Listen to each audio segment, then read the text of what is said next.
Welcome, fellow bookworms, to Tibra's Den. My name is Whitney, and today we have my May wrap up. May was an amazing month, but also probably really good reading wise, but also I was just a little bit stressed the whole month reading wise as well. I did participate in Escape the Readathon, and I remember as I was participating this year that I kind of had the same feeling last year that I just never could quite keep up.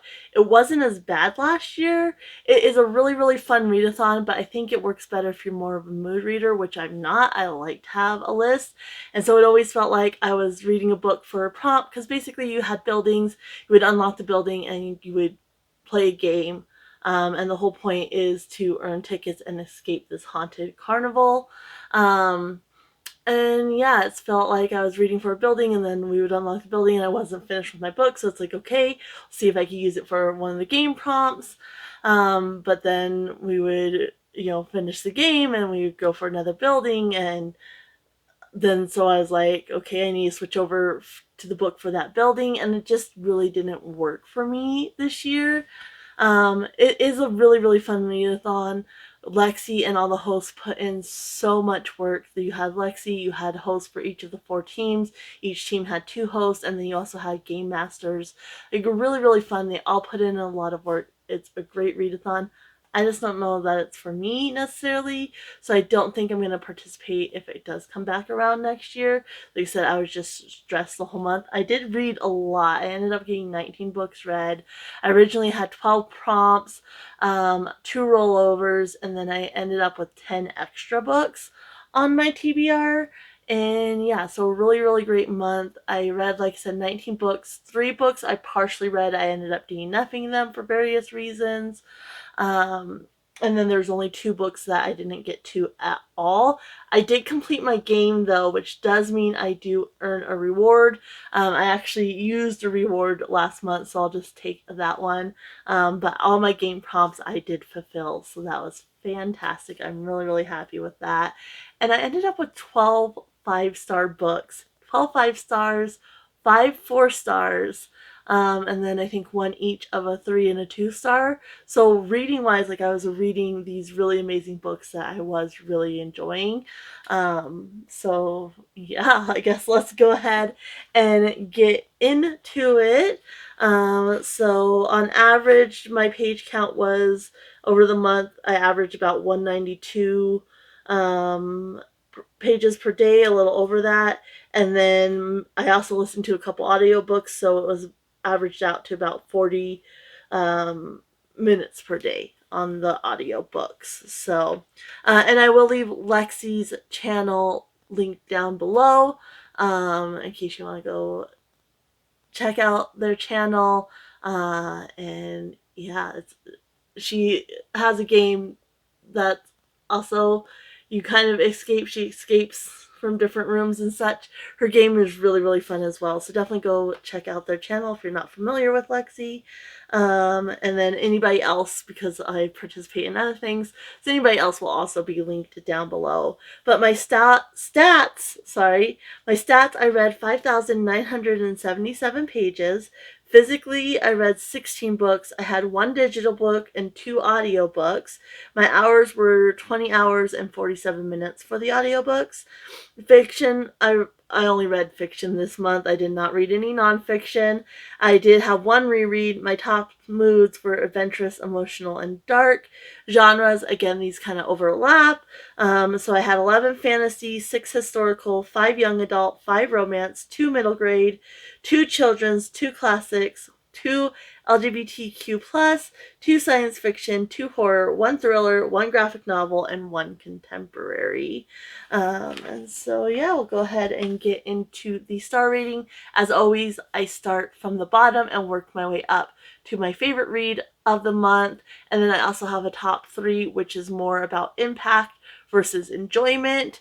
And for my reading journal purposes, any DNFs I do 1 star, but I don't rate DNFs on Goodreads or Storygraphs or anything like that, just because I don't think it's fair, because I didn't actually read the book. But I do rate it as far as my journal as a 1 star. And like I said, I did have 2 books that I did not get to at all. The first one is for Autism Reads, which is put on by Christina at An Autistic Reader. There's a Discord, and each month she chooses a book. This year it's a book that's written by a confirmed autistic author, and I really am enjoying this aspect. She's going through the different age ranges, so you have like an adult book, and then a YA book, and then a middle grade book, which I'm really, really enjoying that aspect this year.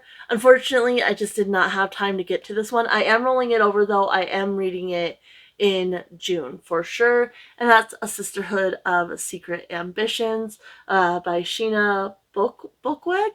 And so yeah, this will be rolling over. I will be reading it. Like I said, I just kind of ran out of time, and it should be a fairly quick read too, because I think this one's the YA one, so it should be fairly easy to read as well. So this one's just rolling over. It does sound really, really interesting. It's basically you have the sisterhood. It says, behind every powerful man is a trained woman, and behind every trained woman is the society.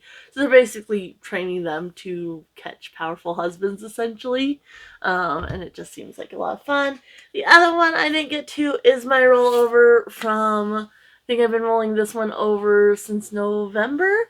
And that's The Iliad and the Odyssey by Homer. I actually did finish the Iliad in April, so if you saw my wrap up then, I did finish the Iliad, and I was hoping to get to the Odyssey, and I would have really liked to, because one of the other books I'm going to talk about deals a lot with the Iliad and the Odyssey, but I am planning on, I don't know that I'll finish it in June, but I am planning on getting some of it read in June. I've been just obviously taking my time. It's been since November, so it's just been rolling over, taking my time with it. I think now that I'm done with the Iliad, it should go a little bit faster, but I just, with the readathon and all my other reads, I just didn't have time to pick this up at all. And I had some other chunky ones, because basically with the chunky ones, what I do is like I read like a chapter or two and then move on to something else, because especially when they're dense and such, it helps my brain. And I had 2 other chunky ones that I was kind of spreading out, and so unfortunately I just didn't get to this one. But I'm not all that worried about that one. And now we're on to my DNFs, and so same thing, I rated these from my least favorite, and then it just goes up from here. So the first one that I DNF'd was Lapvona by Ottessa Moshfegh. This one, I had 1 unusable disc, so I chose a standalone. And this was also for my L title, because I'm doing an ABC title challenge this year. And so this was also for my L title. And so I did have a book that I replaced this one with. But yeah, I started reading it, and I knew it was going to be kind of dark and kind of weird, which I don't generally mind, but it was just a lot. I only read 30 pages of this before I DNF'd it, and it was a lot. You had like religious like fanaticism, you had like they got off on pain, inflicting pain to themselves. You had that aspect. It was very crude as far as like sexually, like masturbation and such. Like it was just a lot all packed in, and like you don't even know these characters yet, and she's just throwing these stuff at you. And I was like, I can't do it. Like I'm not reading this. So yeah, I DNF'd it after 30 pages, and it's gonna be unhauled. And this was my first read by this author, and I doubt I'll pick anything else up. I know there's another book, I don't remember, like year of, let's see here, My Year of Rest and Relaxation.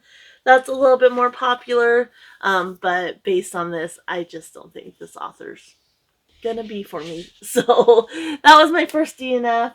The next DNF was actually a rollover from April, and this is also one I was reading. I'm doing like the novice path and like my character background, reading those prompts for Aurelium, which is, G from Book Roast. She puts on Aurelium readathon and such. And there's like the spring equinox and the autumn equinox, which I'm going to participate in the autumn equinox, but I wanted to go ahead and read the prompts for the novice path and my character in the meantime.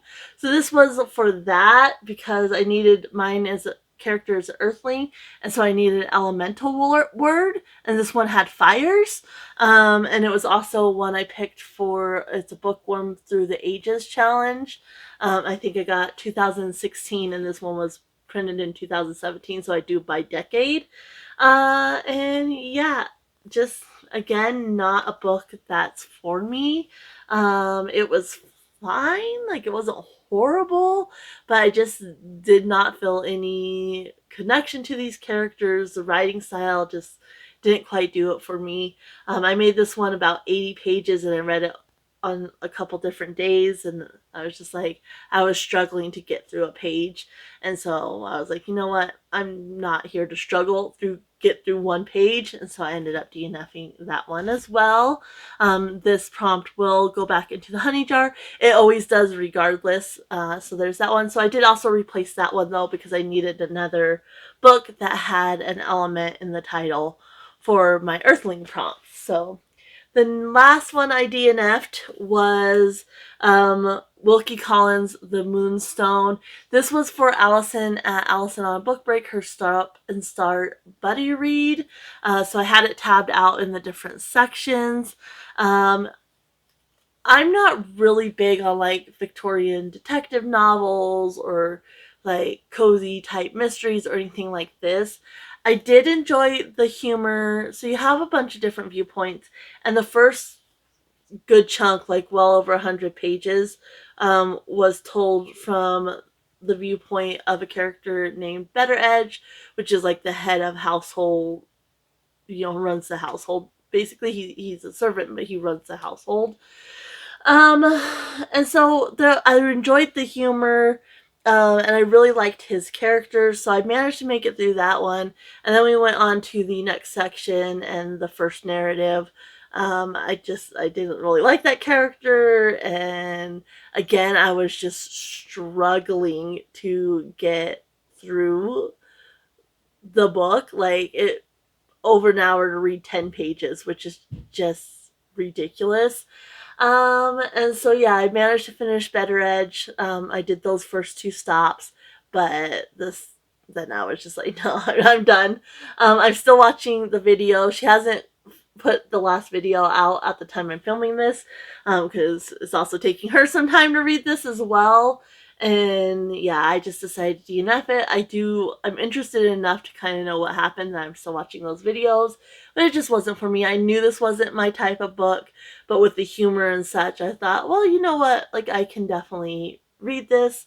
But with the amount of time it was taking, I was like, I have so many other books to read, and if I hadn't DNF'd this, there's no way I would have finished my game TBR. There was just no way. So I am glad I ended up DNFing that.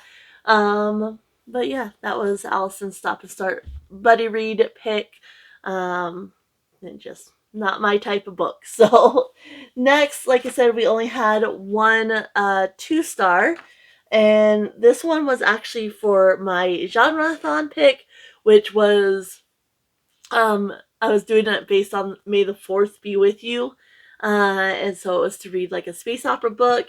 And when I looked, to see space opera options, this one did come up, and I had picked it up at a thrift store. And so I read A Princess of Mars by Edgar Rice Burroughs. This actually has the first 3. It's the Mars trilogy. And of course, I only read the first one, which is right. Where's my bookmark here? So right there, this chunk down here. And yeah, very outdated. Basically, he ends up, so it's kind of interesting because it's right after the Civil War, and he ends up going out to Arizona to try to find gold, and he's with one of his war buddies, and they're fleeing from Indians, and he ends up at this cave, and he ends up dying in the cave, and then wakes up on Mars, essentially. And so there's the green people there, and they're kind of like very warring, like they like to fight. And they have kind of their rules and such, which they follow and are a little bit honorable, but they're a very kind of aggressive people. So he ends up with them at first, and then they end up capturing one of the red people of Mars, their princess. And so basically the whole time it's about him saving the princess and claiming her for his own because he's so in love with her. And she just as a character is kind of a like there was moments like, oh, maybe we're gonna get something out of her, but it was just, his ideal female love interest. And so she didn't have a lot to offer as far as the character goes.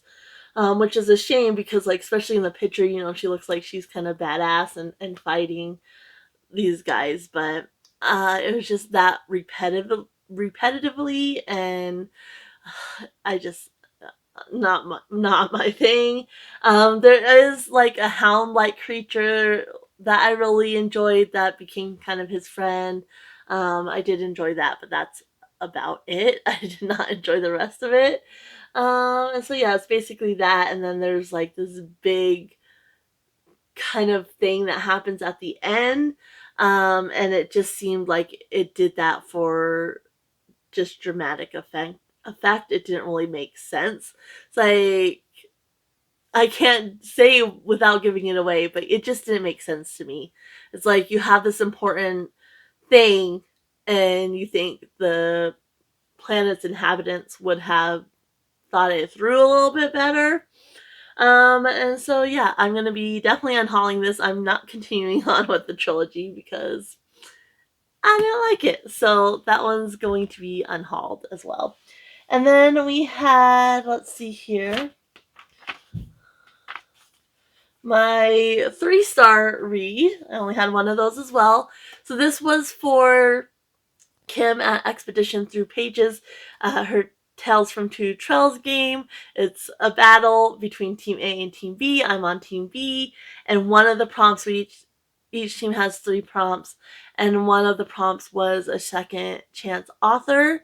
And so I had read a Christmas book by this author and only gave it 2 stars. I did not enjoy it, but at the time when I picked that one up, there was also another book by this author, and I had picked up both of them, and so this is what I chose for that.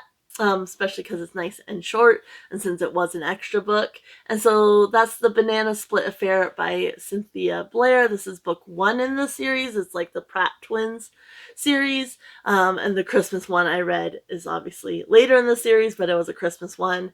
And with the Christmas one, there was like a mystery element to it that just really did not work. You didn't have that one with this one. So in this one, basically, you have the Pratt twins, and they're very, very different. And so they each kind of like, oh, I wish I was like my other twin, my twin. I wish I was like my twin, but they each kind of feel that way. And so they decide to live each other's lives for, I think, 2 weeks. And the one twin doesn't think they'll fool anybody, and the other one thinks they will. And so they bet on it, whether anybody's going to notice, and the bet, whoever loses has to buy the other twin a banana split. So that's why it's called the Banana Split Affair. It is a bit dated, especially as far as like diet culture and such. Like the one twin's very, very concerned about her figure and what she's eating and such. And a little cheesy, but it wasn't horrible. It was a quick read. It was pretty fun.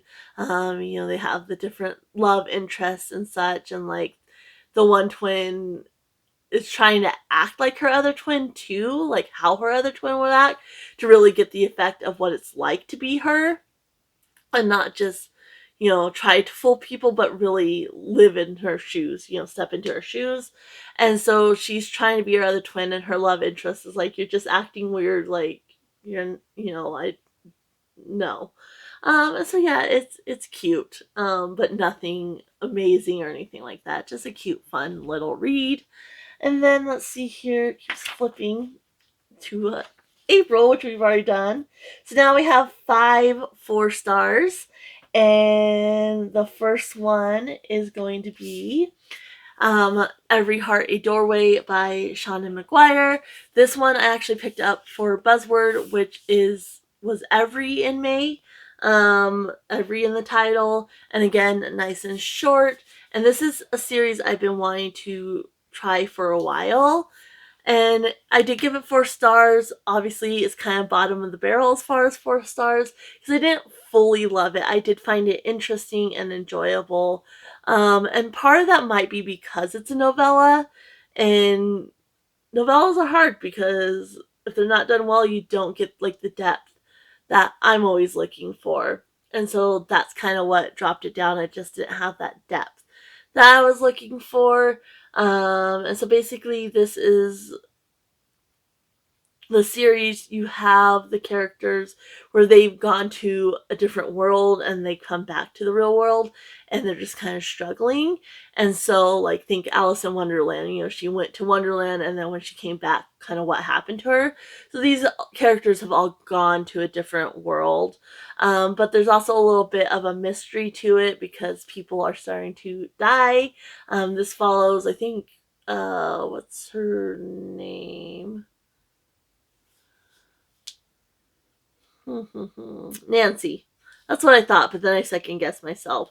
So she arrives, she's kind of the new girl, and then people start dying. And it's kind of interesting because it's like, she's trying to navigate living in this world, and they all have gone to like different worlds, and like you have like logic world or whimsical, and so you have like different types of worlds and such. And so like all these children don't always mesh well either. And so yeah, you have that little mystery element there too of people dying and trying to solve that as well. And it was, like I said, it was interesting. I really enjoyed it, but it just didn't wow me fully. So that's kind of what dropped that one down. Then we had, all right, so this is my one of my ABC title challenge books. This was for M, and I read, and it was also for the prompt of Thumbelina Water Rep. And I read The Mermaid by Christina Henry. This is my first time reading this author. I know she has a lot of other books that are kind of based on different things. One I'm really interested in, I think, is kind of based on Sleepy Hollow. I'm definitely interested in that one. This one was really kind of slow to start, and that's kind of what dropped it down for me. I found my attention wandering. Again, it wasn't like fully amazing, and I just kind of found my attention wandering. But I did like kind of the like retelling. It's not really a aerial retelling. Like it doesn't really follow, but kind of like that mermaid fairy tale inspired read combined with like a real historical figure, because you also have P.T. Barnum in here. And so basically you have this mermaid and she ends up going to be one of the sideshow acts for P.T. Barnum. But he isn't a very great character. He's kind of like a villainous character, and he's all about making the money. And she agrees to like 6 months, but then he doesn't necessarily want to let her go. And so yeah, he's kind of more of a villainous character. But to start, there's kind of a little bit of a love story with her and her fisherman. And then there's kind of like this melancholy aspect that I did really enjoy, because as a mermaid coming onto land, she doesn't age, and so obviously her husband gets older, and then one day he goes out on to fish, and he doesn't end up coming back.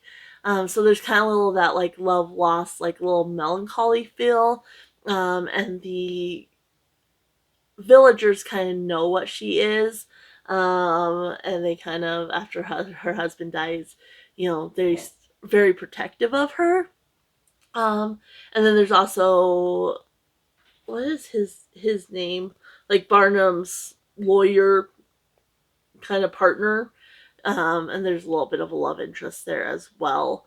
And yeah, I liked it. I liked kind of that melancholy. I liked that historical aspect, but it was a bit slow, and like the whole sideshow act, like it was just very, very repetitive. It did pick up towards the end, and I did enjoy the end a lot more than I enjoyed the beginning. I liked the, well, that's not true. I liked the beginning, the middle was rough, and then the end kind of picked up. But even the end, there's some like little angst and such that wasn't as enjoyable, but the plot of it kind of picked up a little bit towards the end. Where the middle, it was just very slow, very repetitive, and that's kind of what dropped it down for me. But I am definitely interested in picking up more by this author. So there is that one, and then let's see here. Then we have this one. And so this is Lillian Boxfish Takes a Walk by Kathleen Rooney. This is the one that I replaced Lapvona with for my L author, or my L title rather. And it does work as a standalone too, so it does work to kind of replace that unusable disc prompt, even though DNFs count. So even if I hadn't replaced that prompt, my game still would have been one regardless, but this works for both. It replaces the title for my ABC title challenge, and then it does work as a standalone. This one, again, it was just a little bit slow, and I find my attention wandering, especially in the beginning. But there's not much of a plot. It's really a character-driven story, and I just found myself really engaged by the end of this. It's just the first beginning bit I was struggling a little bit.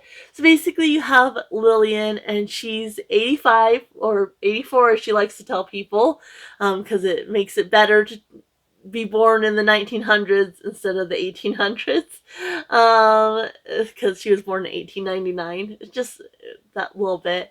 And it follows her from 1930s, so like the Depression era to 1984 New Year's Eve. So about to be 1985, and it just follows her, and it kind of goes back and forth. She's taking a walk and kind of reflecting and remembering things from her life, and from living in New York. It takes place in New York City, so she's walking around the city and kind of reflecting on different areas and such. So it kind of backs and forth, so it's a little bit rambly, which I don't always love. And yeah, she's just kind of her reflections and such, and she's an ad exec. So there's a lot of wordplay in here, which I found enjoyable. And Lillian herself kind of bucks tradition, both as a female, a working female in the 1930s, and then also now in 1984 as an 85-year-old woman, and what age expectations are. She kind of bucks those things. So her gender, the normal gender role, and then also the age expectations.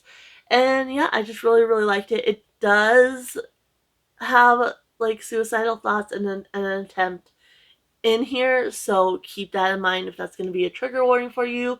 It's not like really, really graphic, but it is pretty graphic, so definitely keep that in mind. But yeah, it's just all about her. She's taking this walk and reflecting on things, and I actually really enjoyed it. I really enjoy like older viewpoints. I don't think we get enough of those in stories, and so I really like this, and I liked her as a character, and she meets some very interesting people on her walk and such. And so yeah, I ended up giving it 4 stars. So there is that one. Then next we had my mood read. So this was a bookworm, and it was a mood read. So this is very specifically, I have free choices in my game as well, which free choice, I have to pick something in that moment. Mood read is literally just throughout the month. If there's a book I feel like picking up, I do need to fulfill it, but I need to pick it throughout the month. Not plan on it. And so I actually went with, I had a couple options. There's definitely several books that I'm really excited to get to, but I got this as a Goodreads giveaway, and it came out in May. I don't remember when, but that's The Ride of Her Life by Jennifer Dugan. So it should be out now. I'm pretty sure it came out in May. And yeah, this is a sapphic romance. So if you're looking for something for Pride Month, this would be a great one to pick up. And basically, you have, and I love this trope, like in movies, you have a city girl and she ends up in the country. And so basically, you have the main character, and she ends up inheriting her estranged aunt's horse ranch. And, there's definitely strife between her mom and her aunt, and she doesn't really know the whole story. And so she ends up going, and then the farrier, which is somebody who takes care of the horse's hooves, and trims them and then puts shoes on them and such, has been taking care of this ranch and was actually really close to her aunt. And obviously, two very different people, two very different agendas, because she wants to start her own business, like a event planning business, and then the farrier, really wants her to keep the ranch and such. And so it's a little bit enemies. Like, they're not full enemies, but they don't really like each other at first. There's kind of misunderstanding between them. And then they start to get to know each other and form a relationship, but there's still kind of that issue of keeping the ranch, and like they're coming from two different viewpoints, and then she also knows nothing about horses, and so there's kind of that conflict there as well. And yeah, it was really really cute. I actually really enjoyed it. I like I like the city girl in the country trope. Like, I love that in movies and such, and anything horses, of course, I'm gonna love. The reason it didn't get 5 stars is there's a lot of different side characters, like, that just weren't maintained in the story. And I get their side characters, but it's like, they were playing this role, and then like they completely dropped off, and it's like, well, wait, what? Where's this character and such? Like, and during things that they should have been there, and also kind of the misunderstanding between the characters, like, it got a lot at one point. Like, there's a point where it should have kind of evened out, and it didn't, because there was another conflict that kind of came up. And so I didn't really like the conflict that kept coming up between these two characters. Like I said, the initial conflict should have dropped off at one point, and then the focus should have been on the other conflict, and it just kind of felt a little bit immature and such. And yeah, I did not like that aspect. But otherwise, I found it really enjoyable, really quick, fun read. So if you love horses, or you're looking for like a sapphic romance, there is that one. Like I said, I really liked that. I got it as a good read giveaway. And then let's see here. The last one under my 4-star reads is a chunky one. This one took me a lot of the month to finish. And this one was Alice in Wonderland. So it was Red Queen. And so for this one, I chose the third book in the Otherland series by Tad Williams, which is Mountain of Black Glass. You can see it has red on here, and it also, I include like the prompts if it works for one of the books in the series, because you don't always know before you read a book, but if it works for one of the books in the series, I count it. And so not only is the third one red, but in the first one there is a part with like the Red Queen from Alice in Wonderland. So this one, basically, like I said, it is the third book in the series. There's one more to go. They're all super, super chunky. But this one, basically, it's virtual reality and like secret societies. And so it's in a world with virtual reality, and the children are like going into comas. And so you have Rainy and her Zabu, and they end up going into virtual reality because her brother's in a coma. And they end up learning that there's like the secret society that are causing these children to be in comas. There's also another secret society that is against the Brotherhood, which have built like this virtual reality and such. And then there's a bunch of different characters all coming together along the way. You have like 2 teen characters, so Rini and Zabu. Zabu's like a African bushman. Um, and they're a little bit older, in their 20s, and then you have these 2 teens. One is very ill in real life, and they end up coming together, and then there's several other people that come in there, and then there's also this like mysterious old man and such. So like there's a lot of different characters that all tie in together into this virtual world, and they end up kind of trapped in this world. And so the books take place mainly in the virtual reality world. There's also some characters outside that world, but that's what dropped it down for me, is all these different characters. There is included in the beginning is a synopsis or like a summary of each of the books before the one you're getting to, which I appreciate that, but I really also wish there had been a character list, because again, you have so many characters and you're jumping around from different viewpoints and they're all kind of separated, that I would forget characters even within this book. Like, not just from the other books, but within this book, like, I would be, okay, that's that character. And then we kind of move on from that, and then they pop back up. I was like, oh, wait a minute, who is this character again? And so that's what, there's a lot happening in here. And there's a lot of different characters, and it would have been nice to have, I like that he summarized the other 2 books. That was very, very helpful, but not to have a character list. It's a lot to take in and a lot to remember. And so that's kind of what dropped it down for me. But it is well written for the most part. It's very vivid. It's really kind of cool. Like, I'm not like a big virtual reality type person. And so I really like that. It combines like different, like, folklore or fairy tales or classic stories, and like Egyptian gods and such. So it's really cool. Like, it's very intricate. And this is the one that I'm glad I had just finished the Iliad, and I wish I could have picked up the Odyssey as well, because one of the main points in this one is they're trying to get to Troy. And so that plays a big, big role in this book. So, yeah, really, really enjoyed it. I'm looking forward to finishing the other one, reading the 4th one, even though it's super chunky as well. So we'll see how I get along with that. Now we are up to all our 5-star reads. So like I said, there were 12 5-stars, which is just bananas to me. So the first one was an extra one as well. Again, for Kim at Expedition Through Pages, or Tales from Two Trails game. And this was for like a TBR jar, or just randomize your TBR basically. I don't have a jar, but I have them all my unread books in the computer, so I randomized the number. And this is the book it came up with, which I was so thankful for, because again, it's a super short book, and that is Haunted Castle on Hallows Eve by Mary Pope Osborne.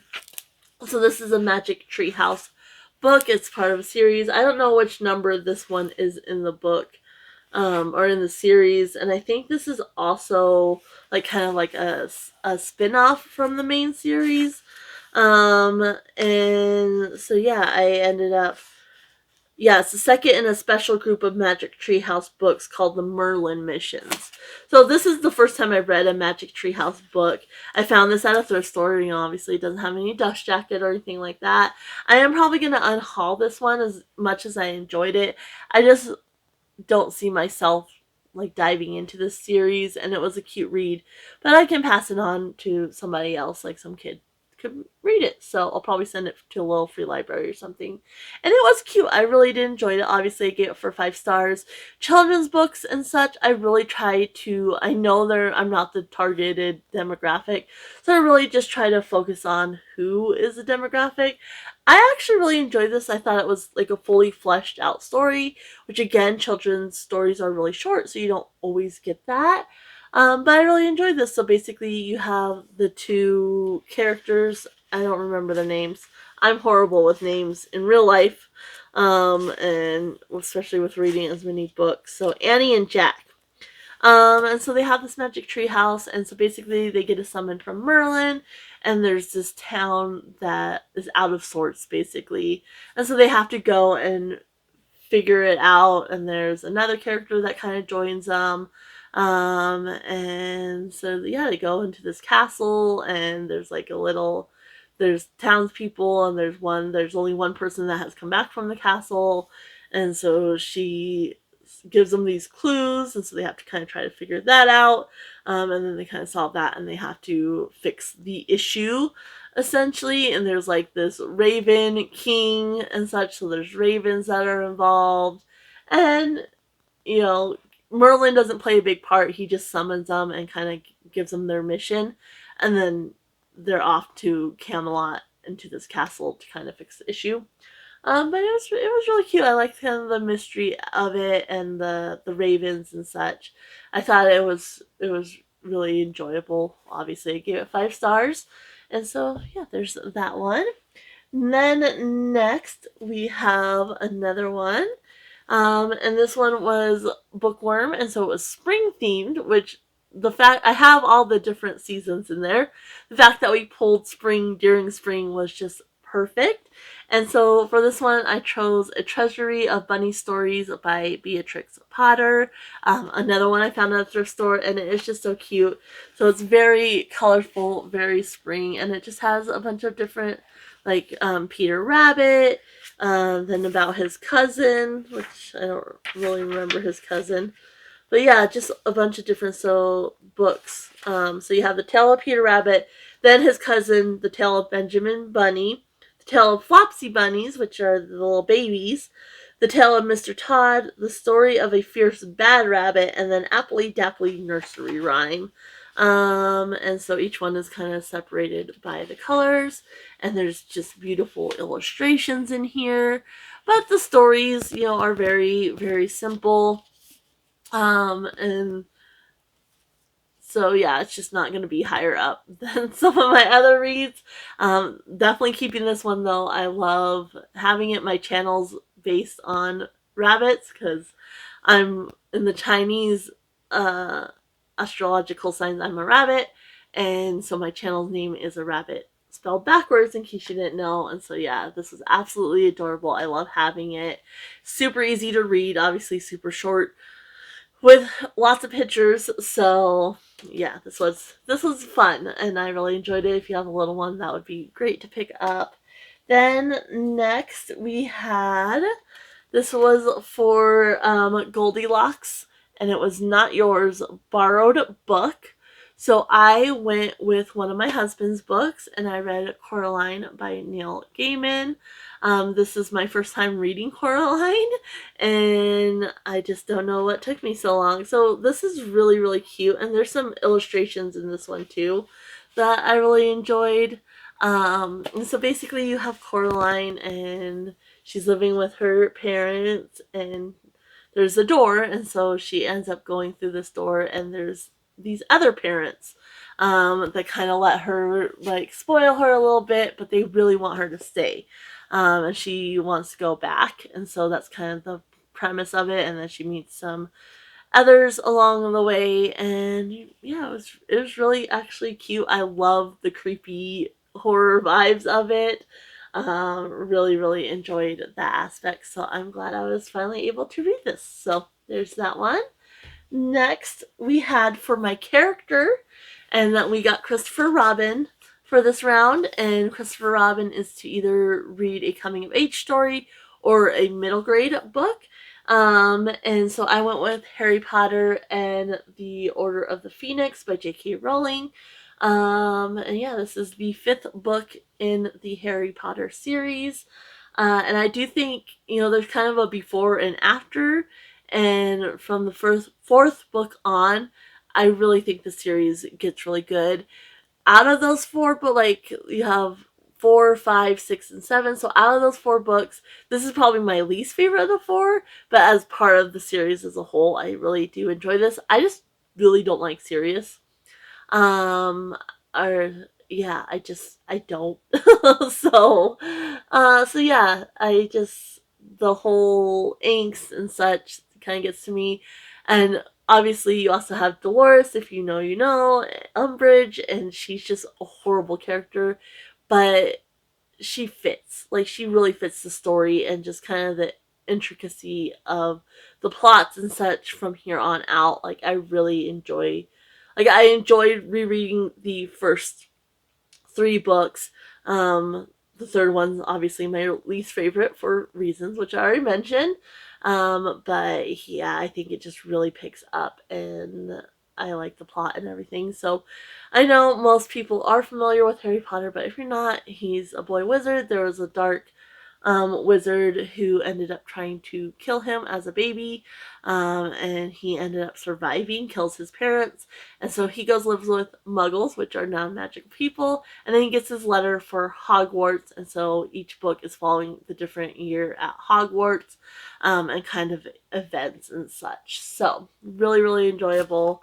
Enjoyed my reread of that, even though, like I said, don't really like that one character. Then, next, and these were so hard, like, kind of from here on out, like, even those were kind of hard to decide which, order to put them in, but from here on out, like, I really, really struggled to decide, but we had Pirates or Ship. This is Treasure Planet, and so for this one, I had the perfect book, and it finishes off sort of a series for me. And I went with Saint by Adrienne Young. And I say sort of because there is another book in the series, but it doesn't follow the same characters. It's just set in the same world. And so the first 2 books are Fable and Namesake, which is about Saint's daughter. And so this is actually a prequel, and it's kind of how he rose to power and his relationship with Fable's mom. And I really like this. I find Saint a really kind of interesting character, and just kind of the way he is in the books about Fable. He's not necessarily likable, and so I kind of like getting his backstory and such. But in those books, like, there's this other side to him, and so I really enjoy getting that backstory. And so yeah, it's just following him. You basically kind of have the Unsea and then the Narrows, and the Unsea kind of runs like the trading everywhere, and so he wants to bring the Narrows into the game essentially in trading. And so yeah, it's kind of his rise, and then, like I said, his relationship with Fable's mom. So really, really enjoyed this one as well. It's just there were so many good books, it just had to go a little bit lower.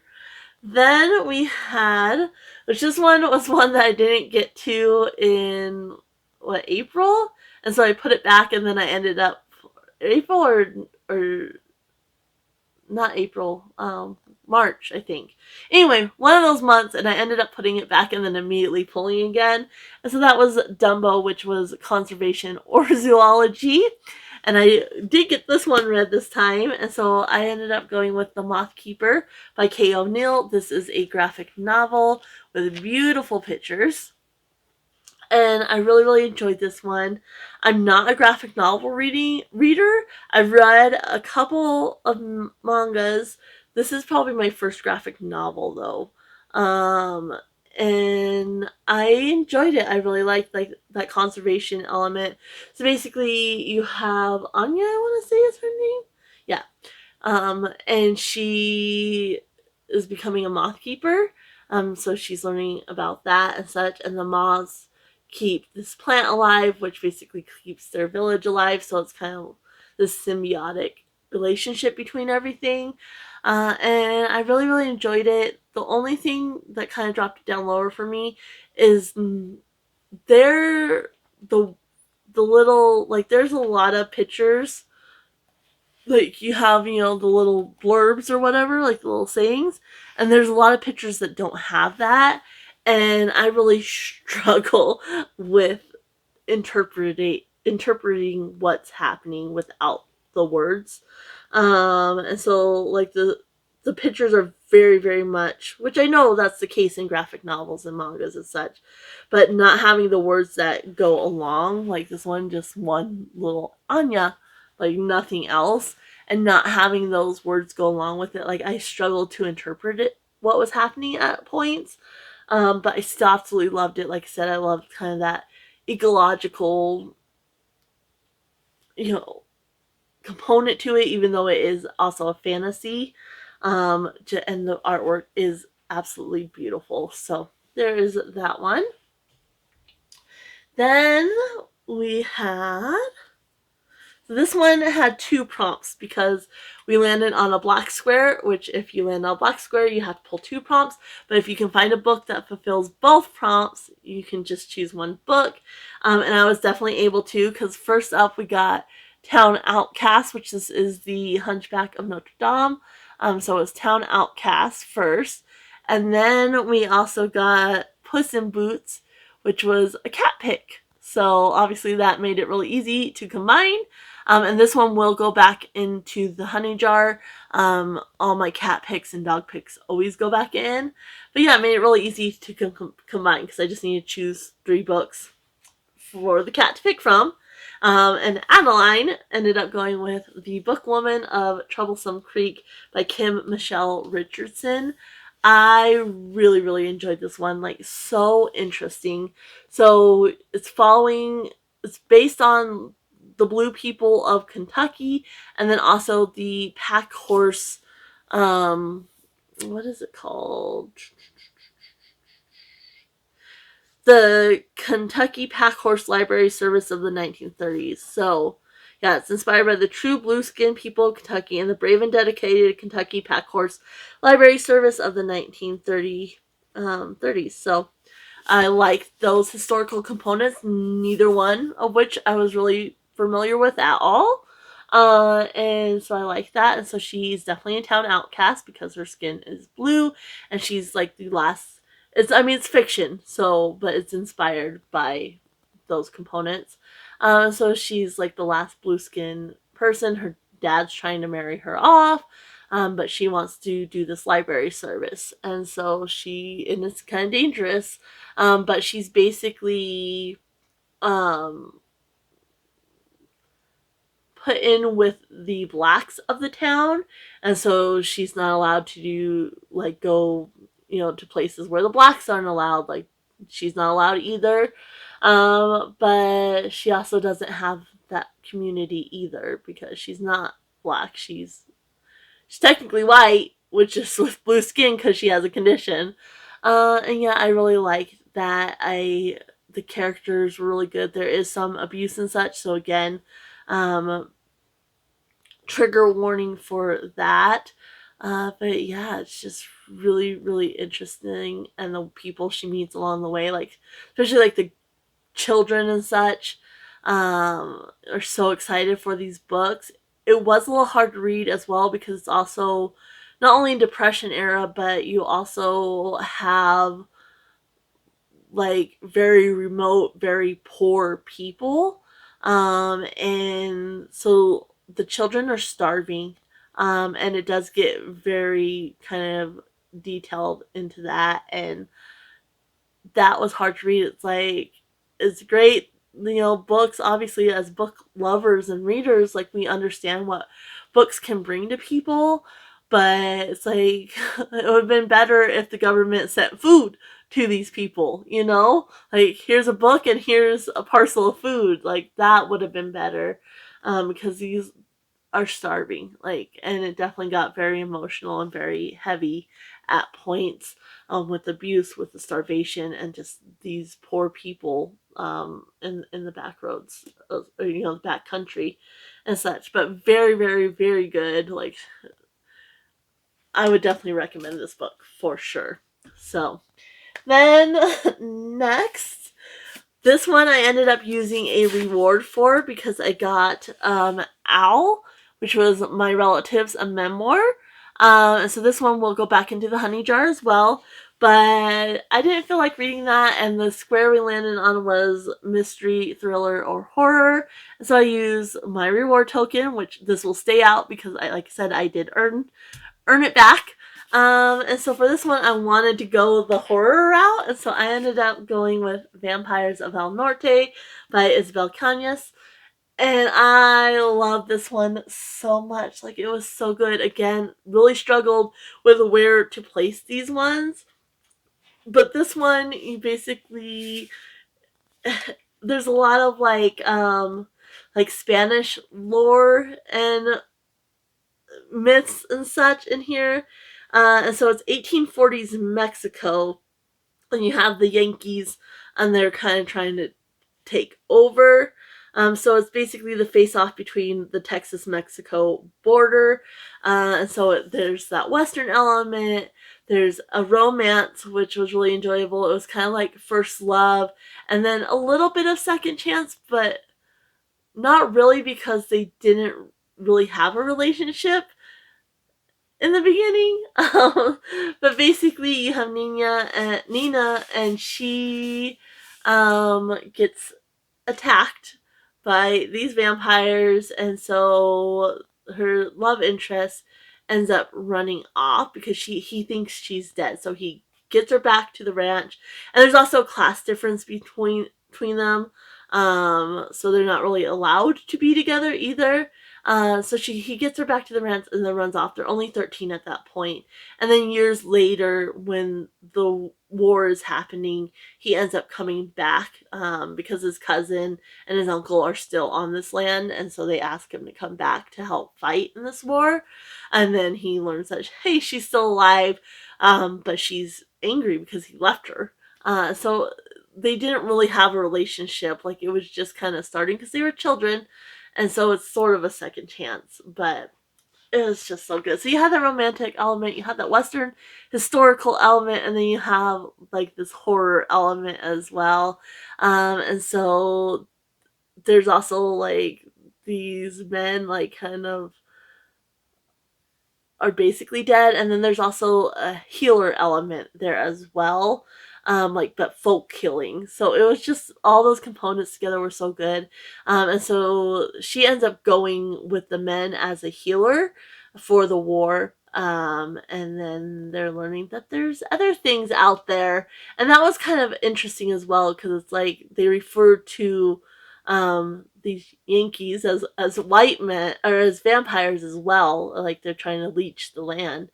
And so yeah, it's just like everything combined together, which is so chef's kiss. And they're having to figure it out. So really, really good. Like, I like the class difference between them and the romance. That was kind of a little bit second chance, first love. The Like I said, the historical element there, and then she has certain expectations because of gender roles and such in this time period, and it's just really, really good. I loved everything about it. My first book by her, I definitely am interested in reading The Hacienda for sure. Then next, I actually listened to this book, but I do have a physical copy because I love this series. So that's Emily Wilde's Map of the Otherlands by Heather Fawcett. This one, like I said, I listened to it and I love it so much. It's had the same narrators from the first book, and so them together is mostly following Emily, but then you get like one little chapter from Wendell's viewpoint. So basically, if you don't know Emily, she's a scholar, but she studies like fairies and the fair folk and such. And so Wendell's also like a scholar and a rival. There's definitely a love interest between them, but it is very, very slow. Like, you don't really see it in the first book, and then in the second book, like, it is kind of slow to come about. And so yeah, it's like her adventures studying these folk and learning more about them, essentially. I don't want to go into more than that and give anything away, but that's it's cozy fantasy for sure, and I like that scholarly aspect. In this one, you have a couple new characters. You have another kind of rival from the school or the university, and then you also have her niece that ends up joining them as well. You have some return people, or yeah, return characters from the previous book. And of course, she has her sidekick dog, which is a Grimm. Always love Shadow, and some things happen with him, and it's just such a great time. I love the audiobook. The narrators are really, really good. So definitely another one that, if you like cozy fantasy, a great one to pick up. The next one was also an extra book, and this one is for one of the prompts for Aurelium. So I'm glad I was able to get that read. This next one was an extra book for Kim from Tales from Two Trails, or Expedition Through Pages' channel. Tales from Two Trails is a game. This was the group read, and it worked for the prompt of featuring water. And that is Salt to the Sea by Rudis Pettis. This one, I read it digitally, which I'm not a big e-reader. I'm not a fan of it. Read it literally one night. I was only planning on reading a little bit. Ended up staying up till 3 a.m., which I really shouldn't have, but there we were. And I read it in one go. Absolutely loved it. It was like 377 pages digitally. This copy is 378. So yeah, about the same. And I loved it. I loved it so much. It's World War II, but I really liked, like, a lot of World War II stories really focus on the Germans. This one was the Germans and the Russian. You had a lot of different viewpoints coming at you, but they're like little short snippets, and all the characters end up coming together at one point, which I really enjoyed aspect, and they all come from different walks of life. So you have a German, and you also have a I can't say it without looking at it. Lithuanian. I can't say it, but anyway. So, and her mom, I think, was German, and so she's kind of allowed to be there. Like, she's not being prosecuted. And then you have another girl that's Polish and is on the run. You have a deaf girl who is German, but because she's deaf, they were targeting anybody with disabilities as well. And they're all trying to get to this ship to flee, but they're not allowed to flee, essentially. And so that's kind of an issue. And it's based on this real ship, and there's maritime disaster as well. So it's based on this real ship that ended up getting bombed by Russian torpedoes. And so I like that historical aspect of it too. A ship that I never heard of. So, and yeah, it was just so good, and how they all come together, the different viewpoints that you get. I just absolutely loved it. And so immediately I knew I had to order a copy. I got this one from Pango, so it is used. But I knew I wanted it on my bookshelf because I loved it that much. So there's that one. Next, this one is what replaced Little Fires Everywhere. And I actually like this one, worked better because I'm an earthling. So this one, instead of fire, it has earth on it. And that's Walk on Earth, a Stranger by Ray Carson. This one I really struggled. I didn't know if I wanted to put it first for the month, or where I wanted to put it, because I loved it so much. But in the end, I decided to put it second. And this one, basically, you have Lee, and she can sense gold. And so it takes place the California Gold Rush, and it's just so good. And so her parents end up getting murdered, and she ends up fleeing. And she's with her best friend who has an abusive dad, and so he wants to go west. And so you're following them, and it's basically the Oregon Trail, only in book form. And then instead of going to Oregon, they split off and go to California. But the other stops along the way were the same, and it's just so good. It's so good. Like, I've never read this, obviously, but I played the Oregon Trail a lot, and there was, the different diseases that they faced and the different stops they made. Like, it is so good. And I like that little element of that magical realism. Like, she's able to sense gold, There's definitely a found family aspect. It's just really good. I also got the next two. It's a trilogy. I got the next two of the series. I don't think I'm going to love the next two as much as I love this one because obviously now they're in California. And so it won't have that Oregon Trail aspect. So I don't think I'm going to love it as much. But I do love, the writing was really, really good. And you kind of had that mystery about who killed her parents and like the danger element. And she also, it works for like gender swap because she's pretending to be a boy because obviously a young woman on her own, not acceptable. And so yeah, it's just so good. I absolutely love this. Like I just want to go back and dive into this world, so hopefully I can get to the next one soon. But it did not get first place, even though I was very conflicted. First place, I ended up going to another extra book, and that was Butcher and Blackbird by Bryn Weaver. I listened to this one, which I strongly, if you're interested in this one, I strongly encourage you to get the audiobook because there's two narrators, so you have a narrator for each character, but instead of like a lot of books, like it'll be like, okay, we're, on the female point of view, and so the female will narrate everything until it switches point of views. This one they go back and forth, so it's the female's point of view, but then he'll say something, and so the male narrator will come in and say that. So good. It is dark. It's very dark romance. It's about two serial killers. It does get kind of graphic at points, so keep that in mind, but there's definitely a lightheartedness to this one that really helps cut that darkness. And I like dark humor and such. Like absolutely love it. And so with that lighthearted humor, like this is my kind of humor. I absolutely loved it. Like loved it. I love the characters together. He's Irish, and so having that narration in the Irish voice was like, oh, so good. I like both characters. They were just funny. The way they played off each other. And this was years, like slow burn romance, like years in the making, this romance.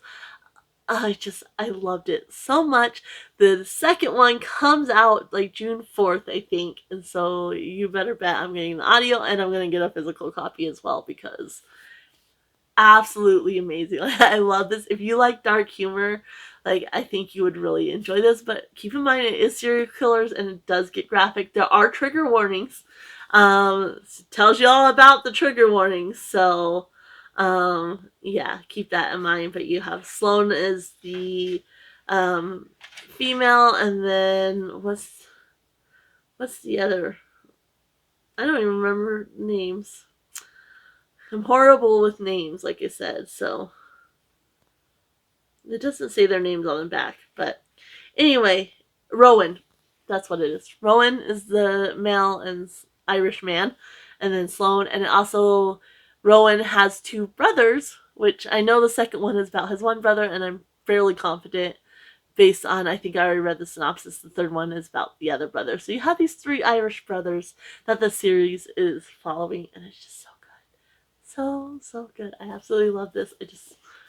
I want to dive right back in. Like, I listened to it in 2 days. It was a little over 8 hours. So I listened to it in 2 days, and I immediately just wanted to dive back in. So there is that. So that is all what I read. But I do still have my top 3 to go over. And again, top 3 does not correlate necessarily with star rating. It's what was most impactful, not just what I enjoyed the most. So the first one is, so top 1 of all of them is Salt to the Sea by Ruta Sepetys. I just absolutely loved it. I love the multi and diverse point of views. The fact that, you had a point of view from a German and then a point of view from somebody who, forget what the word is, but basically allowed to come back into Germany because her mom was German. The point of view from a Polish girl on the run, a disabled girl. Like, I absolutely love that. Like, so good. The maritime disaster, like, I like that. Like, I like that component and learning about different ship disasters. I think that was really cool. I like that it was like Russian German. Like these characters were caught between Russian and German soldiers and such. And then there's definitely that found family aspect. And in particular, you have this elderly man and this little boy. And so the elderly man is like the grandpa of the group and kind of takes this little boy under his wing. And so I really kind of like both the found family, but especially that grandpa. Like, absolutely love that. And then number 2 was Vampires of El Norte by Isabel Canas. I love the Spanish Southwest culture element there. The myth and lore that was part of it, like the vampires are, I think it's El Cuco. I just love that. The romance, like I thought the romance was really, really good. Like I like, and it made sense. The only thing I will say is at some points it did kind of get like the way she was acting was like, girl, come on. It kind of got a little frustrating, but it didn't drag out too long, so it was fine. And then the folk killing element. Coraline, I forget how it's said. I forget the word, but really, really good. Like, I loved everything about that. And then the last one, surprisingly, which was again a 4-star, was Lily and Boxfish Takes a Walk by Kathleen Rooney. It's just such a unique perspective that you don't always get. And so I like the octogenarian main character. Like, I love elderly main characters. I think, we just don't get enough of that viewpoint. I love the way the reflections and memories kind of came about. That was really, really good. The people encountered, like the people she was encountering on her walk, were really enjoyable. And then I just like the kind of setting of New York City on New Year's Eve. I think, it's kind of sensationalized a little bit. And so I really like that setting. So yeah, that is it for my wrap up. I know this video was super long, but I read 19 books and 3 partial reads, so it's definitely to be expected. So if you stuck around this long, thank you so much. Please let me know what your favorite read from May was. If you've read any of these, if you're interested in reading any of these.